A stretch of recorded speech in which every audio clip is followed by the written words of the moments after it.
world joining. So you'd have participants, I think, from Africa right now, from the Middle East, from Asia, from Europe. And in terms of backgrounds, we have people who've been in the trading industry before, people who've been in crypto, but people for whom this kind of unit masters program is just the first touch point with the blockchain and crypto economy. So it's kind of broad that we brought together like people from diverse disciplines, because we think, you know, when we create the economy of the future, it should represent all different skill sets. And so, yeah. Hope That's that great. helps to clarify. Good vision and ambition. Thank you. Oh, someone from Brazil. Wow. Okay, great. All over. John's up early.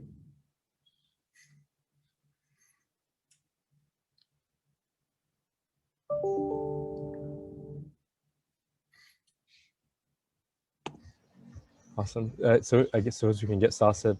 So a warm welcome today to Richard Byworth. He's the head of Diginex Global. It's one of the leading blockchain companies in Asia. Super grateful to have him here today.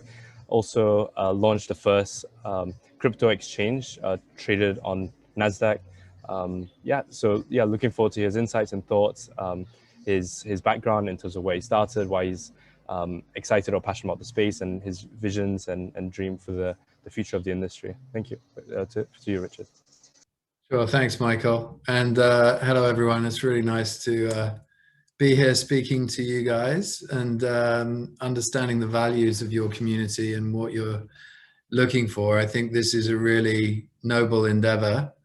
And really, it's the right way to think about education. I've got young kids, and I get very frustrated with the model of traditional education and how it's totally unprepared in terms of the way it's structured for what the real world is like today. Things are moving so fast that curriculums, of course, have not kept up. So I think, Michael, what you and TDIP have been doing is a really noble endeavor, and it's the right thing.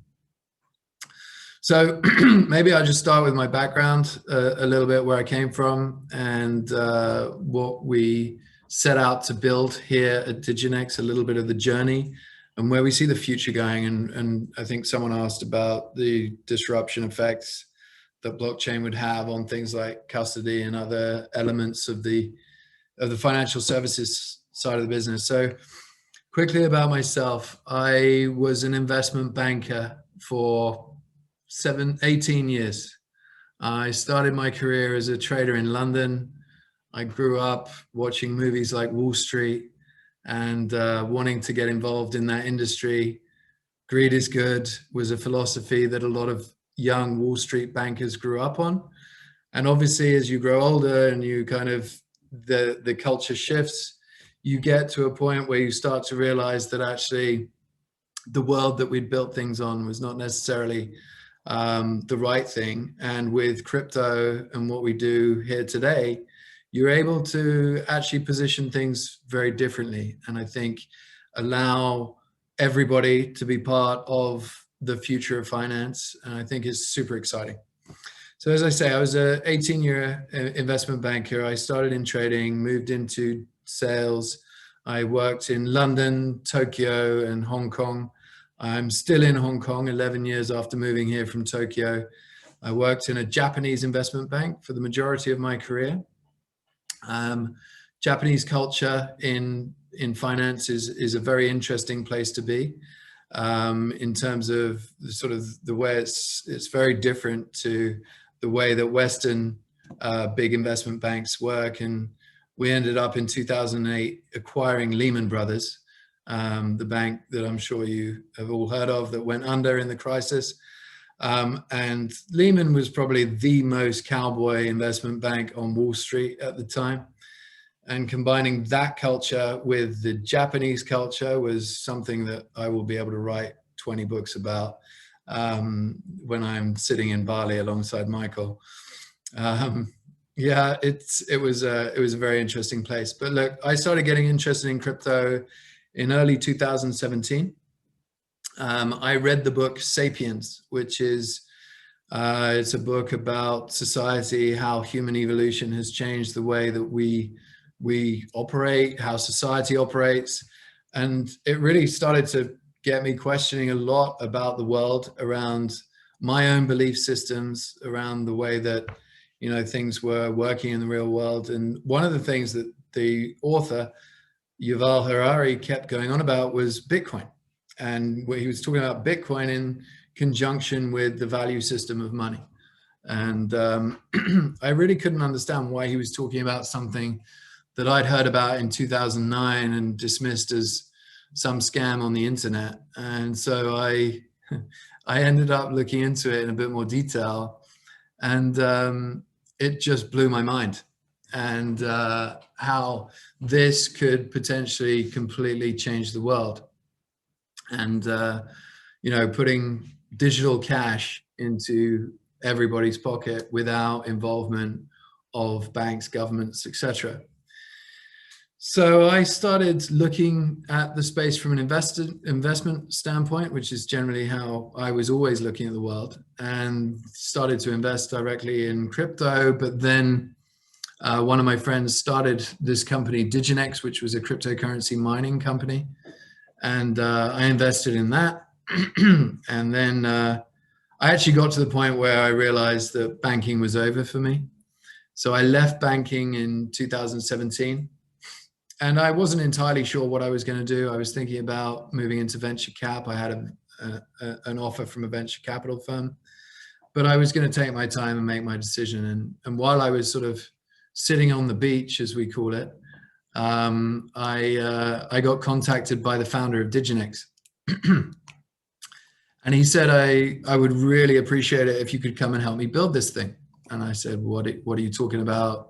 You're running a bunch of machines out of facilities in cold parts of the world.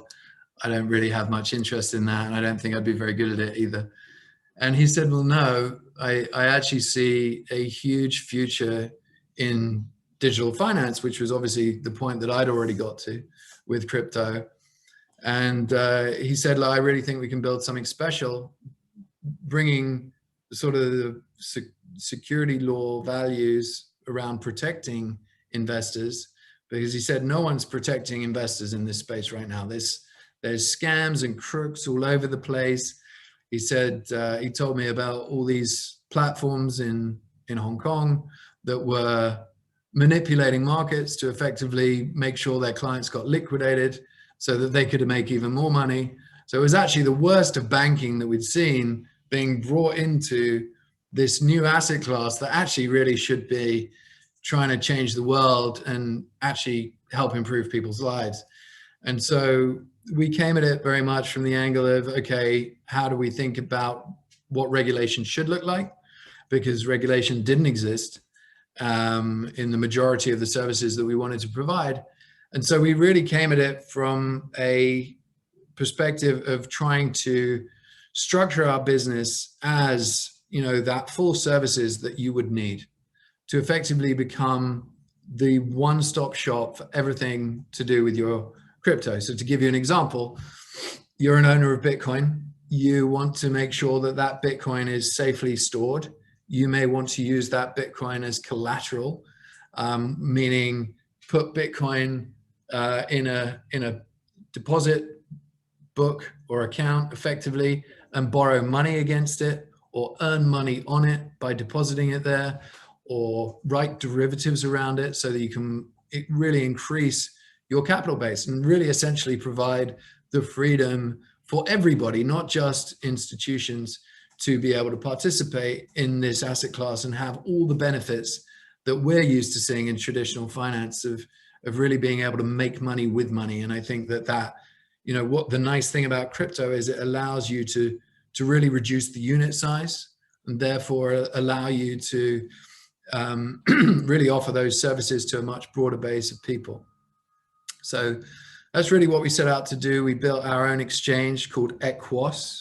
So Equos is really trying to focus on the equitable side of things, being fair and transparent to our clients, allowing people to operate on a platform that they can trust, We often get asked the question, why did you list the company on NASDAQ?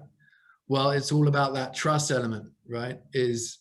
I don't know how many people here are aware of what happened in China recently with one of the big exchanges over there. The CEO got arrested and no one could get their Bitcoin off the platform because they had no governance structure. They had no proper oversight of who was controlling the keys in the event that something happened to the CEO, and suddenly all these people's assets were put at risk.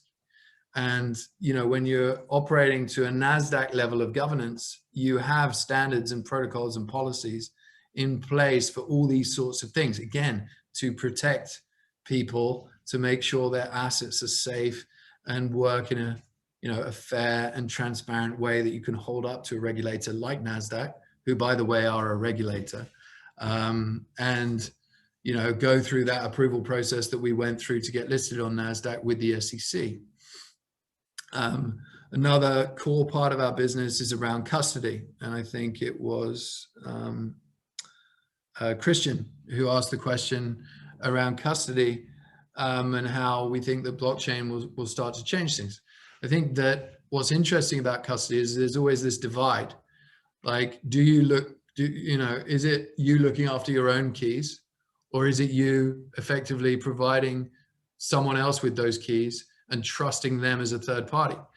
And, you know, obviously the position we're coming from is providing a very secure solution.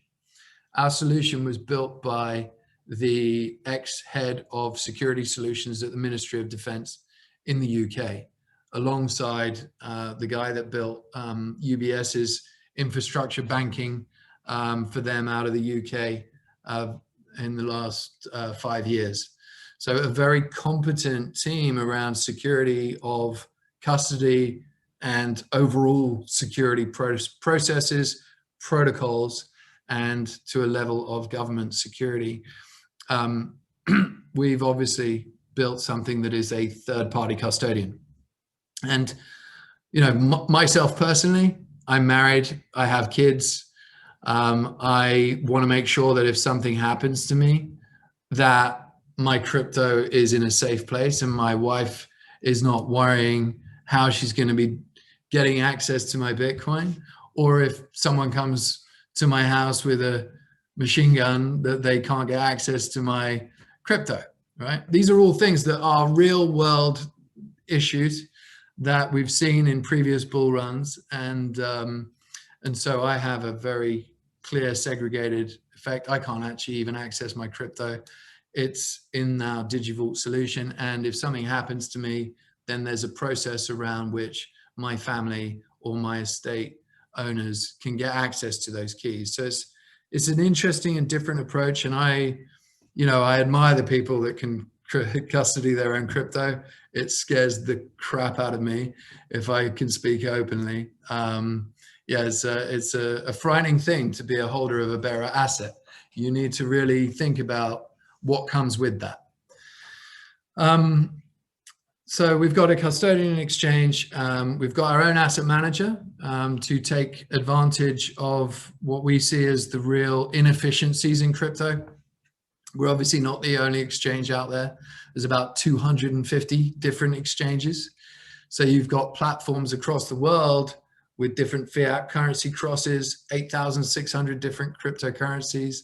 You know, there's all sorts of different inefficiencies in those markets, which actually present what we call in finance alpha, which is effectively free money lying around. What I mean by free money is you may have a buyer of Coinbase at 8,600 who can't see a seller on Binance at 8,500. Let's just say, as an example.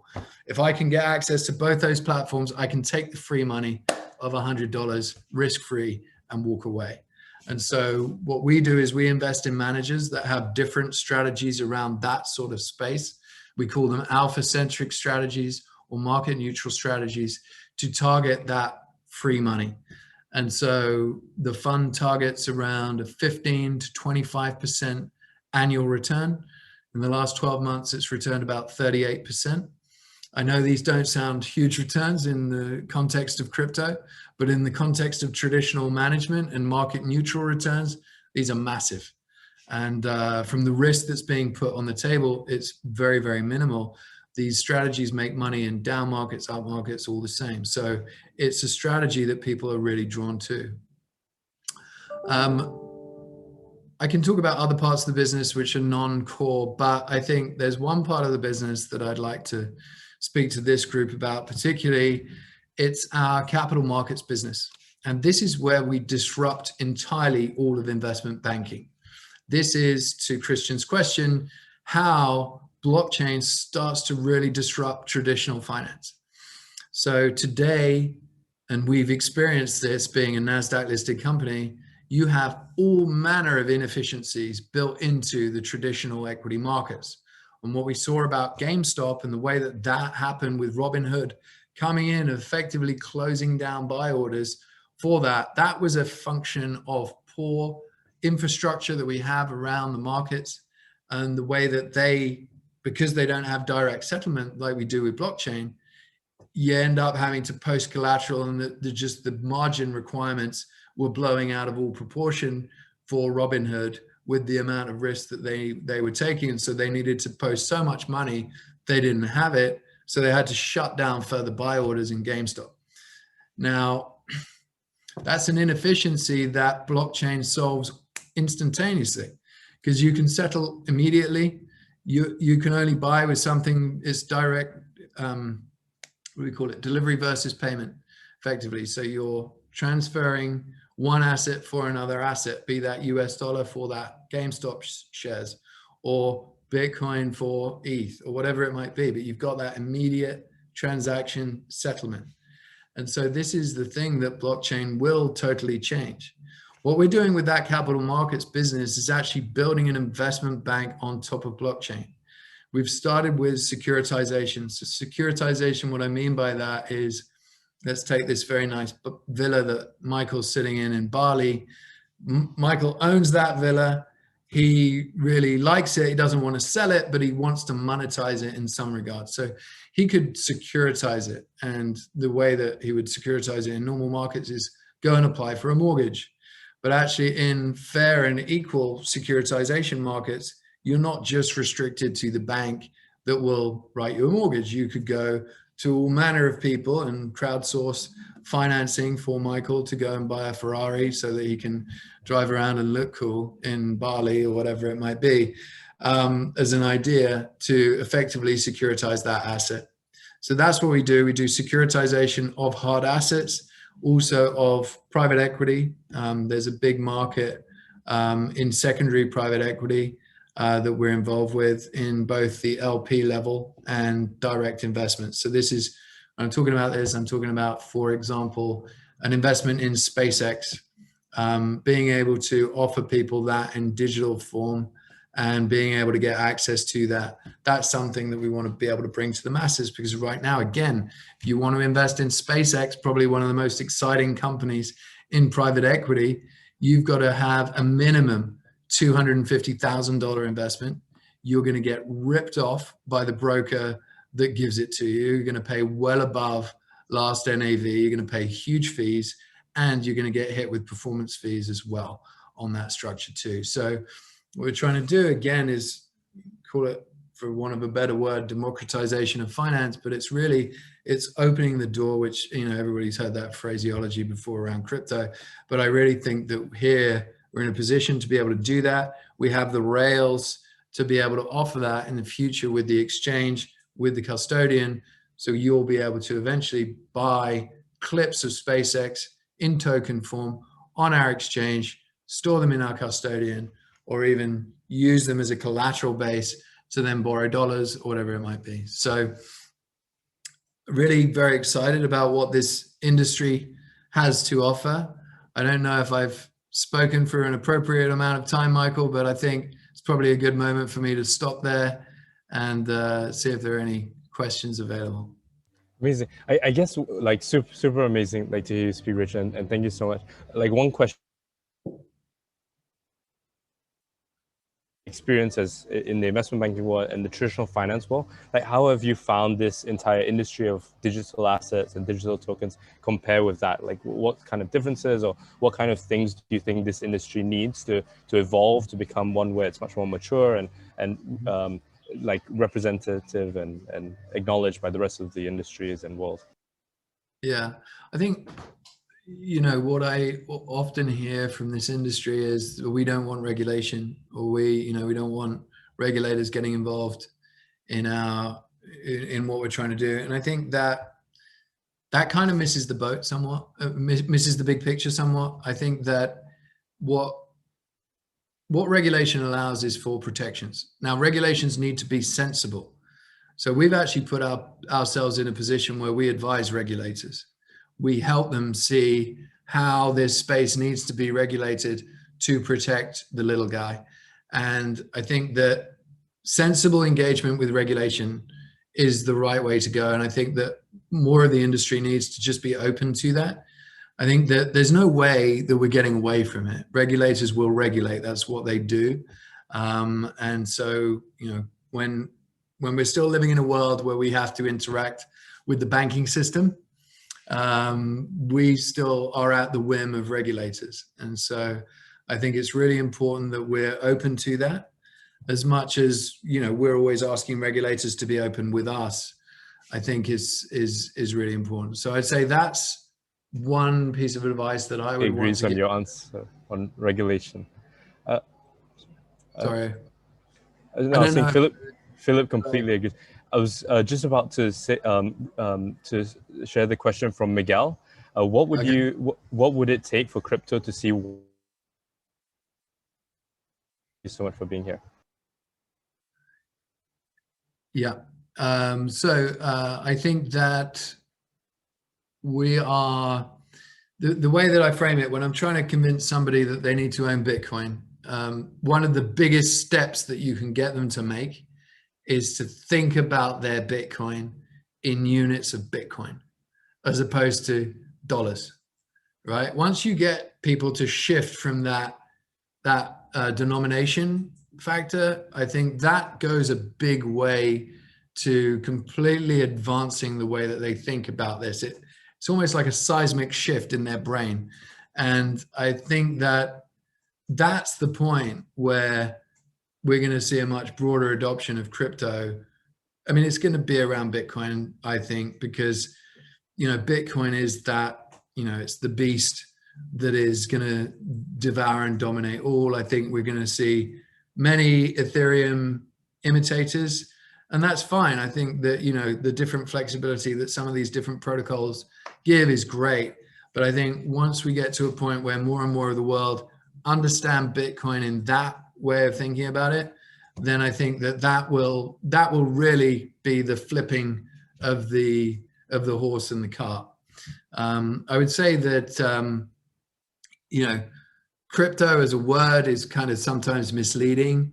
I think that blockchain will underlie a lot of what we do around transactions, and that will be, again, hugely progressive because it will cut a lot of fees for people that are interacting with investment products as a starting point. It will really reduce the amount of costs that the average investor is exposed to. So I think that blockchain itself will, as we're doing with our capital markets business, start to shift the rails of capital markets broadly to that delivery mechanism, as opposed to the massive inefficiency that we see in the traditional space. So I would say it's a little bit of both those channels moving towards broader adoption. Amazing. A question here from Yip. I'd love to hear more about how you see the role of crypto exchanges in the economy of the future. Yeah, I mean, crypto exchanges are a little bit of a kind of an interesting thing. These things aren't exchanges, they're exchanges plus broker dealers, right? So you're effectively, in a traditional world, you can't onboard directly to an exchange. You have to go through a broker dealer like Robinhood, Interactive Brokers, whoever it might be, and then those brokers have access to the exchange via a seat process or some other way of connection, and they get you access to that liquidity pool. So already crypto is a little bit different, and it's sort of shaped the way that this industry is going to go. Like you can get direct access, which is why it's become, was already, is always been a retail-led phenomenon. I think that, you know, certainly the way we're positioning Equos is that we want it to go even further than that. So that effectively it becomes your one-stop shop, as I mentioned before. You've got your borrowing, your lending, your derivatives, your execution platform for best execution. All of those things integrated together, allowing you to effectively get the best out of this asset class. And I think that's the way it's going to evolve. I think if exchanges just exist as just pure exchanges, they will fall by the sidelines, because everybody wants to have all of these wonderful things that you can do with crypto, and create your own private bank. Effectively, this is what crypto is. It's your private bank account.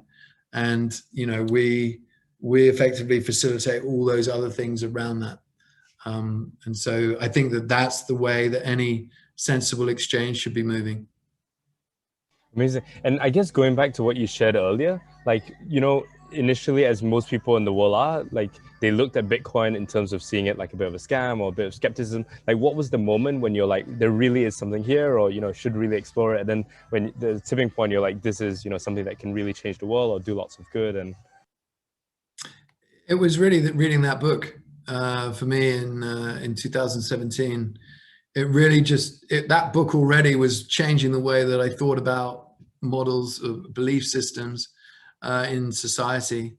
And yeah, Bitcoin is just a very, I mean, I don't know, my journey down the Bitcoin rabbit hole took a very long time, and those realization moments keep coming. You know, one of the most recent being that I believe that Bitcoin could eat the value, a massive portion of the value out of the real estate market. And the reason I believe that is because if you look around, and a lot of the investors that I interact with, you know, the big pools of their capital get allocated to real estate. Real estate is a pain in the ass to deal with, excuse my French, but it's a real pain to deal with. Like, you've got tenants, you've got upkeep, you've got facility maintenance, you've got all the utilities that go with that.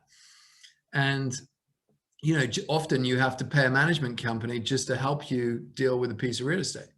So what happens when those big allocators of capital start to see what they can do with Bitcoin or other crypto assets around generating value? And obviously, as Bitcoin gets more broadly adopted, the volatility is going to diminish. And so more and more of those investors will become attracted to it. And this is, again, part of the amazing power of Bitcoin, is as the price goes up, it becomes more legitimate, which is why, you know, we obviously saw something like Elon Musk's move. That when it passes the market cap of gold, then you're going to get to a point where everybody allocating to real estate is going to be going, hang on a minute, why am I wasting, you know, my capital allocation? And as more and more people do that, they're going to start pushing. Real estate's going to underperform. Bitcoin's going to continue to perform. It will just be self-perpetuating. So I see Bitcoin eventually taking a massive part of the real estate market as well. Amazing. We have a question here from Yanis. How do you feel about regulatory issues when tokenizing assets or investments? So tokenizing assets investments, frankly, these are securities. The majority of the time they're securities, and they should be treated as securities. And I think that, you know, obviously there are different ways to deal with those securities because you've got a far better transmission mechanism. But at the end of the day, they're securities. What's interesting is when you move into these sort of slightly unclear areas where, you know, I don't know, someone decides to tokenize themselves. You know, as we started to see with athletes and sports stars, you know, talking about this sort of thing. How on earth do you think about that? And certainly doesn't fit into securities law. So I think securities are easy, whereas everything else that this technology can do is just going to completely break the way that we think about things. And regulators have got their work cut out, which again, you know, for us people involved in the industry, we need to really embrace the regulators, show them the way in, show them that they can trust us, and effectively help them think through what is going to be very important for us in the next few years is the way that they define that regulation. Amazing. A question here from Yip. Would love to hear about your entrepreneurial leadership journey. What was your happiest moment? I know what my happiest moment was.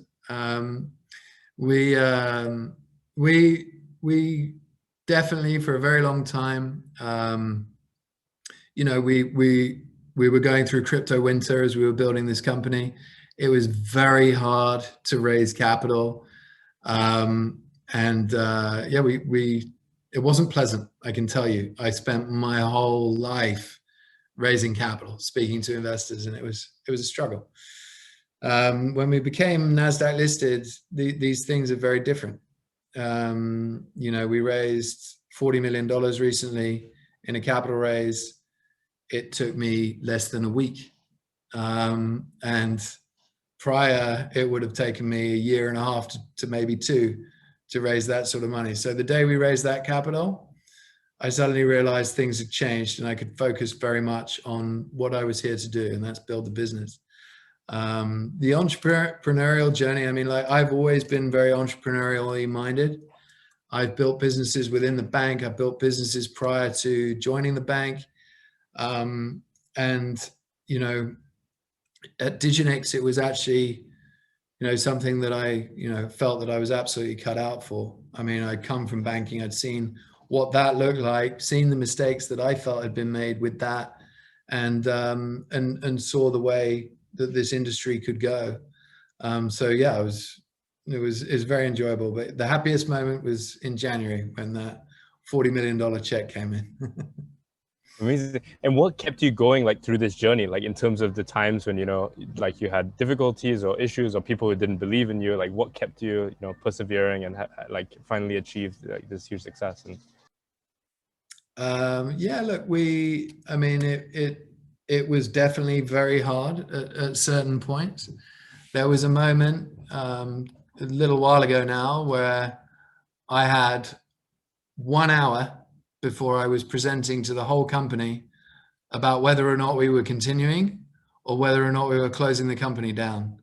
And yeah, we've been aggressively raising capital into that moment to see if we could keep the lights on. Probably the most stressful period of my life. But fortunately, I managed to walk out there an hour later and tell everyone the company was going to survive. So yeah, that was cool. Yeah, it was. There are definitely very, very hard moments.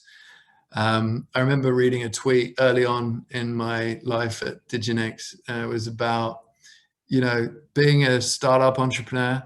It's like one day you wake up in the morning, you're like, everything's amazing, we're going to win, it's just, we're going to crush everything. And you wake up the next day and you're like, I don't know what's going to happen, we're going to die, this is all over, the company's finished. And literally nothing's changed, but it's just this huge roller coaster of emotion with what you're looking at in terms of the business and having inputs around it. And, you know, things can go wrong fast. So yeah, there are low moments, but you just got to keep your head up. And the thing that always kept me going was working alongside the founder, who just was like, it's going to be fine. It's going to be fine. Even when it looked like we were dead, completely gone.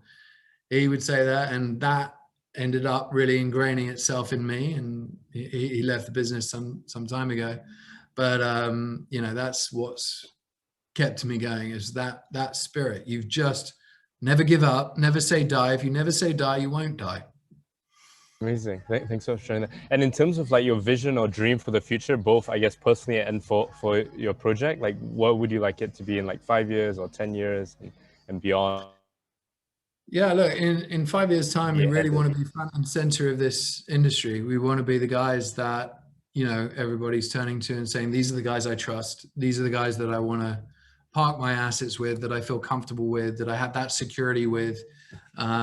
You know, we charge one of the lowest fee sets out of every platform on the street. That's not because we're making loads of money, and the scale that we have now is anyway profitable. It's more about those are the right fees to be charging people for this. You don't need to be a Coinbase and charging people 1.5%. It's ridiculous. So we charge everybody the same fees that we charge institutional investors. We think that it's the right way. And we believe that if you come from a position of doing the right thing, then eventually your client base tends to love you. And, you know, that's the most important thing. That was what Jeff Bezos was focused on, was client experience, right? And that's the ultimate thing. If you can make your client happy, your clients will always be happy. Sorry. Go on. Question here. Have you seen institutional investors interested in DeFi for yield? Or is it Bitcoin for store of value and inflation hedge? Sorry, I lost you for a second there, Michael. Can you repeat that? Or maybe. Have you seen institutional interested in DeFi, decentralized finance for yield? Or is it all Bitcoin for store of value and inflation hedge? Mm-hmm. Yeah, look, so some institutions are trying to understand what this is. Obviously, it's hugely disruptive. I think that we're a little bit early in its development and maturity for institutions at this point. A lot of, to the person that asked the question, a lot of the institutional interest is around understanding Bitcoin now. A few of them are starting to understand Ethereum and obviously what it powers. And so they're starting to look at that as an asset as well. But yeah, I think DeFi in its current form is potentially a stretch too far. I think that it depends how you present DeFi as well. I mean, the DeFi and CeFi kind of, sometimes they blend a little bit too. You know, Celsius presents itself as a decentralized finance platform, whereas clearly a centralized finance platform, but I think their service is exceptional. So yeah, look, those are the sorts of things that are starting to get institutional interest. So players like ourselves, players like Celsius and others that have built, you know, very solid businesses. The thing that all institutional investors struggle with is reputational risk. So if you speak to BlackRock about whether or not they're going to make an investment, the first thing that they will ask themselves is this going to cause us reputational risk or headline risk in a newspaper that if it comes out, we lose assets, right? You know, BlackRock's operating, what is it, $9 trillion of assets now. They operate for the US government in terms of some of their bond funds. So that's how institutional investors think. It's about removing my risk in terms of reputational risk. And DeFi at this moment comes with the element of reputational risk, right?